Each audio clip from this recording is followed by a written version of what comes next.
First, sputum, cough. Sputum is a most common specimen. It is collected in a clean sterile container. Sterile container collect করতে হয়. A morning specimen may be collect and 3 consecutive day. নিয়ম হচ্ছে sputum sample collect করো 3 দিন ধরে টানা।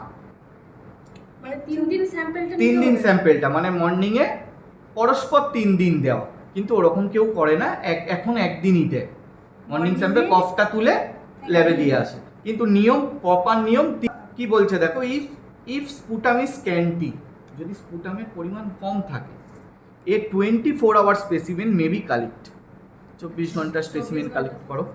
When sputum is not available, ধরো খক করে কাশছো, স্পুটাম উঠছে না, কফ উঠছে না, ল্যারেঞ্জিয়াল সোয়াব আর কালেক্ট, খক করে কাশলে একটা কফের মতো থুতু তৈরি হয়, সেই থুতুটাও দাও, কোনো অসুবিধা নেই।